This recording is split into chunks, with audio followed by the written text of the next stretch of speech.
The wand chooses the wizard. That much has always been clear to those that have studied Wandlore, though it is not always clear why. Garrick Ollivander and Mikhail Grigorovich, along with many other wand makers, have learned and crafted the art of creating wands for other witches and wizards to use. Though not all wand makers use the same materials, let's explore the different types of woods and cores that have been used throughout history and their known properties that help lead the wand to the appropriate wizard. There are many different woods that can be used to craft a wand, each with unique properties and attributes that contribute to a wand's personality and ability to choose its owner. Acacia wood is quite temperamental and is not used frequently because of this. Often, wands made with this wood will not perform for anyone other than the rightful owner of the wand, and will only have its best effects for the most gifted of wizards. In the right hands, an acacia wand will match any in power. However, in the wrong hands, it will become weak and ineffective. Alder wood, which is seen in Professor Quirrell's wand, is unyielding. Most flexibilities of the different wood types seek out owners that match the personality of the wood. However, the unyielding, rigid alder wood looked for someone with the opposite, someone who helpful, considerate, and most likable. When properly placed, alder wood would become a magnificent and loyal helpmate. Alder wood also became known for being proficient in nonverbal spells and became most suitable for the most gifted witches and wizards. Applewood is powerful and best suited for people with high aims and ideals. Wands made with this wood mixes poorly with dark magic.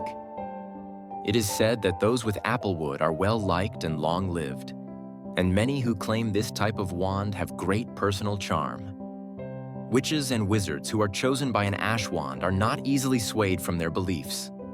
The owners may come across as stubborn and courageous, though not crass or arrogant. This wand would be attached to its true owner and would not be easily used by others, making it difficult to pass on this wand, as we see for Charlie Weasley's first wand, which worked well and helped Charlie to excel through school, though the wand did not work as well when it was given to his younger brother Ron secondhand. Blackthorn was an unusual wood type for a wand, and was typically known to be best suited for a warrior or fighter. The wand would need to pass through serious hardship or danger, like a battle, to become truly bonded with its owner. Afterwards, it would become extremely loyal and a faithful servant to its owner. Wands made with cherry wood, like Neville Longbottom's second wand, were rarely created due to the expensive nature of the tree in which it came.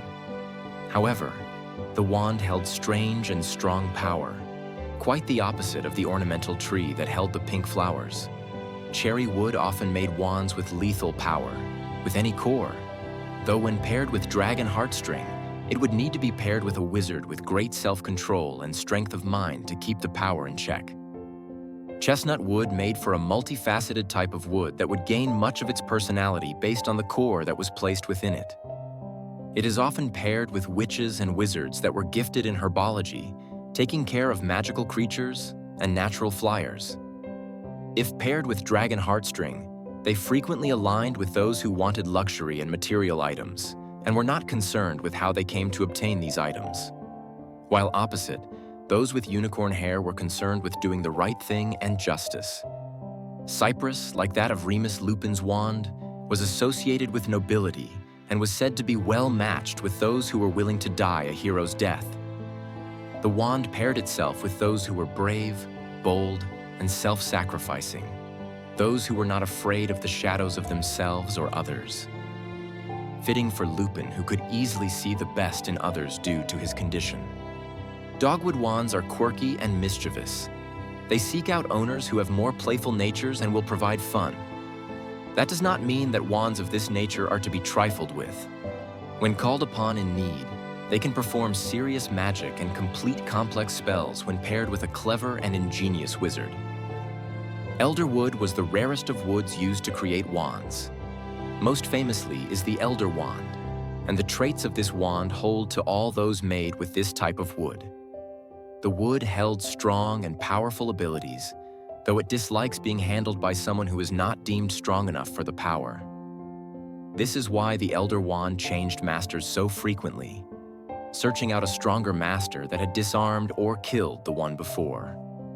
It was a miracle for anyone to have hold of the Elder Wand for a great length of time. Elm became sought after by purebloods due to their simple and pure nature. Wands with this wood produced the fewest accidents and the least errors, along with the most elegant charms. In the right hands, it was known to produce highly advanced magic. This was the wood type that Lucius Malfoy had in his wand. English oak, used in Rubeus Hagrid's wand and rumored to be the wand that Merlin used, is known to be as loyal as their owner. It searches for strength, courage, and fidelity. And less known throughout the wizarding world, this type of wand also tends to have owners with strong intuition and have an affinity for natural magic, like caring for magical creatures and herbology. A hawthorn wand is complex and contradictory. Used in the making of Draco Malfoy's wand, Hawthorne felt the most comfortable with a conflicted nature or with someone who is going through personal turmoil. The wands were particularly good at healing magic, but it also was quite proficient at curses, allowing its owner through all phases of their conflict. They are difficult to handle, and if placed in the wrong hands, can have disastrous backfires. Hollywood, which was used in the making of the famous Harry Potter's wand, had many traits that varied vastly depending on the core used in the wand. However, this type of wood often searched for someone who needed to overcome a tendency to anger and impetuosity. It also frequently had owners that were engaged in a dangerous journey or spiritual quest. Hornbeam is rather particular in choosing its owner, searching for a talented someone who had a single, pure passion, to the point that it was almost an obsession. The wand would quickly adapt to the owner's magic style and would become personalized to the witch or wizard in order to assist in the passion. This made the wands difficult for others to use even for the most simple spells, as they were not going to share the same passion and magic style as the correct owner. Both Victor Crumb and Garrick Ollivander had wands with hornbeam wood. Pinewood wands searched for owners who were independent and often seen as loners. It was a wand that wanted to be used creatively and was more adaptable to different magic styles. It was also theorized that those with a pine wand were destined for long lives, as it is unknown of a wizard owning one to die young. Red oak was seen to be used by those that are hot-headed, though this is not entirely true. The true match was with someone who had unusually fast reactions, making it an ideal wood for dueling. Its owners tended to be light of hand, quick-witted, and adaptable. Silver lime wood is unusual and most attractive to seers and those who are proficient at legilimency. Due to its unique color and status of its preferred magic, it became highly fashionable and caused most wand makers to burn through their supply and making it a rare wand type. Sycamore wands were made for questing, curiosity, and adventure. These wands sought out new experiences and would become dull when performing the mundane activities of the day-to-day magic. In the right hands of someone who also searched for that adventure and was curious to learn more, this wand became extremely strong and adaptable. Vine wood was a less common type of wood used in wand making. They became strongly attached to those who had wanted a greater purpose and hidden depths of their personality, those who wanted something beyond the ordinary. These wands were also more adept at finding their perfect match, and have been known to start emitting magic effects when their ideal owner entered the room.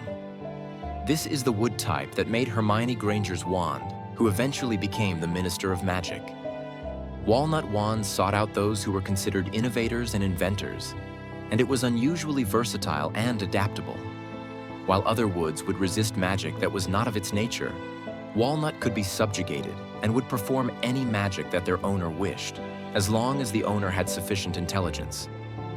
This proved lethal in the hands of someone with no conscience, as proven by Bellatrix Lestrange, who owned a walnut wand.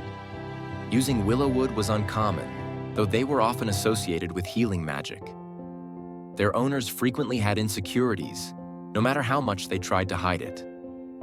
The wand would often pair itself with someone who had the greatest potential rather than someone who thought they had little to learn.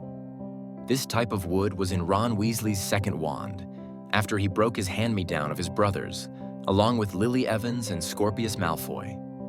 Yew wands were quite unusual, and often had owners that were just as unusual. Yew wands were said to hold the power of life and death, and had a reputation of dueling and curses. That is not to say that all of those with a U wand are going to be drawn to the dark arts. They may also be someone who proves a fierce protector. The owners often have the qualities that make a hero or a villain, and would never belong to someone who is timid and mediocre. Those with a U wand include Ginny Weasley and Voldemort. This only scratches the surface of the types of woods that may be used in crafting a wand, as there are many others that were known throughout the wizarding world and wand makers. However, there are also a number of wand cores that also contributed to the personality and qualities of a wand. The first 3 cores are the most used and most familiar throughout the wizarding world in the UK, favored by Garrick Ollivander when creating his wands. Dragon Heartstring produced the strongest and most flamboyant magic, and they tended to learn new magic faster than others. It was also the most likely to change loyalty. Though it bonded closely to its current owner, it was easy for it to change sides when wielded by someone else. It could most easily turn to the dark arts at the behest of its owner. A few known to have Dragon Heartstring as their core include Hermione Granger, Bellatrix Lestrange, Minerva McGonagall, and many more. Unicorn hair were not the most powerful, but they were the least likely to create an accident or change their loyalties. As pure as a unicorn, these wands did not feel a pull to the dark arts and would resist this type of magic. It has also been known that in the wrong hands, they wilt from ill intentions. Neville Longbottom's second wand, Draco Malfoy, Remus Lupin, and Ron Weasley's second wand all contained unicorn hair. Phoenix Feather wands were capable of the greatest range of magic, as well as taking initiative and performing magic on its own in dire situations. These types of wands are very picky to choose an owner, and it is difficult to gain its allegiance and tame. Though that makes for a more powerful bond when the wand has finally accepted its owner. The most famous to own a Phoenix Feather wand is Voldemort and Harry Potter, whose wand were made from the same phoenix, making them brother wands. Vela hair was used upon special request, as it was a temperamental core and difficult to use. It is unknown of anyone that is not of Vela descent to have this as their wand core. Thestral hair is unstable and considered the most difficult to use in wand making. It is potent, but difficult to master, as only a witch or wizard who is accepting of death could do so. The only known wand to contain thestral hair is the Elder Wand. Thunderbird tail feathers, used primarily in the United States and to where thunderbirds are native, are extremely powerful yet difficult to master.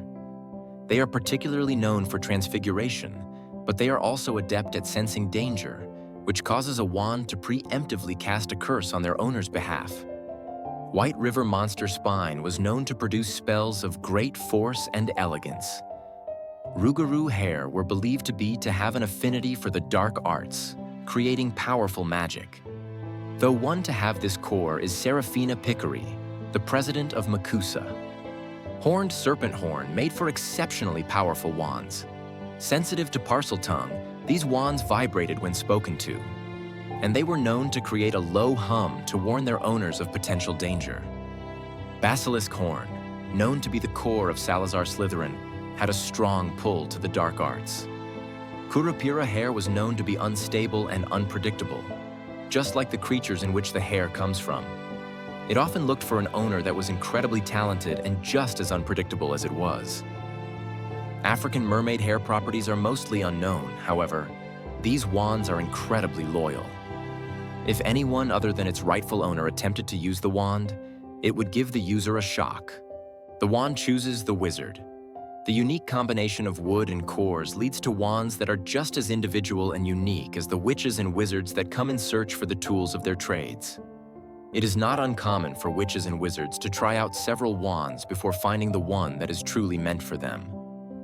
And it is just as common that second-hand wands do not produce the same level as magic. What type of wand calls to you? The magical world of Harry Potter has many untold stories. Don't forget to like and subscribe for more of the Harry Potter universe theories and explanations.